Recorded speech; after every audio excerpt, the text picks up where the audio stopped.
Ketika skenario herd immunity, tidak lockdown, tidak nyepi yang diambil pemerintah, secara pribadi saya bisa mengerti. Langsung saja bayangan otak saya membayangkan apa yang akan terjadi di Indonesia, terutama di Jakarta dalam 10-30 hari ke depan. 2.000 orang kayaknya kena nih dalam 1 bulan ke depan, atau 10.000 kayaknya kena nih. Karena otak saya itu terlatih threat analysis. Waduh, bagaimana supaya ini tidak terjadi ya? Dan yang paling tidak mengenakan seperti dalam video sebelum ini, saya ucapkan terima kasih kepada pejuang kesehatan karena Anda jadi tameng prajurit terdepan dalam medan perang, sehingga kemungkinan terluka atau casualties menjadi terbesar adalah Anda korbannya. Skenario ini saya tidak setujui sesungguhnya. Takut seperti Italia, tenaga medisnya kena duluan, lalu siapa yang nolong masyarakatnya kemudian? Peralatan APD, alat pelindung diri untuk dokter, perawat tidak lengkap, tidak disiapkan negara sejak 2 bulan yang lalu yang menganggap COVID-19 tak akan masuk Indonesia. Bahkan turis masih dibiarkan lagi masuk, terutama tenaga kerja asing dari negara pusat terpaparnya COVID-19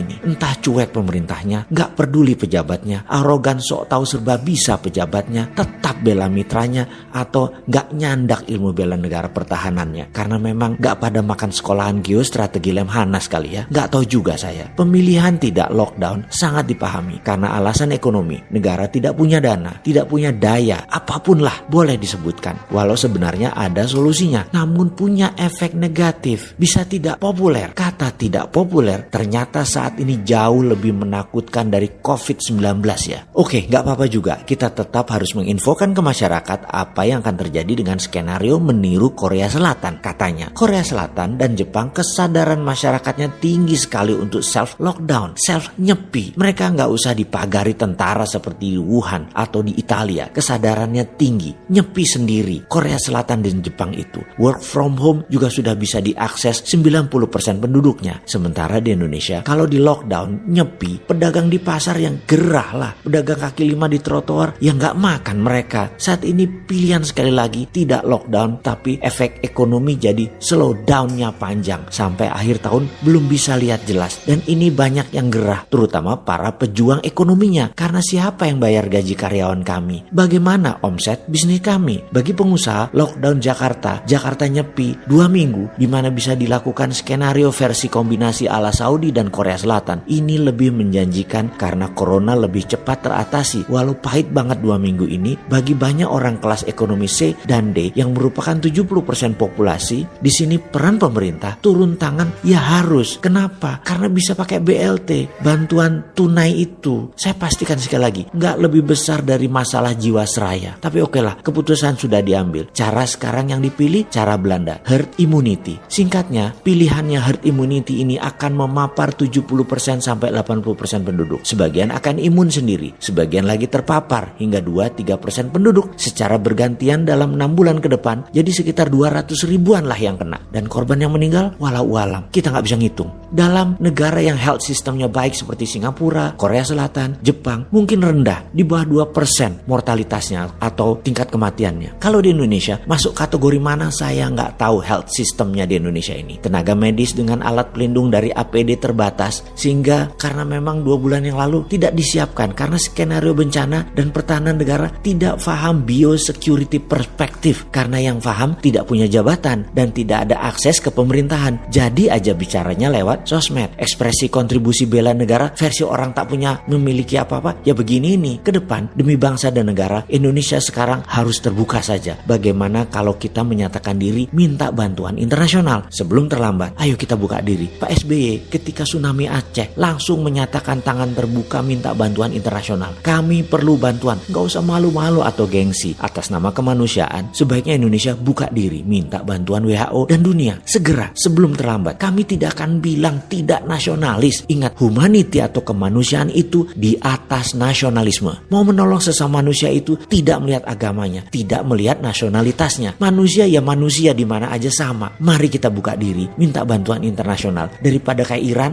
telat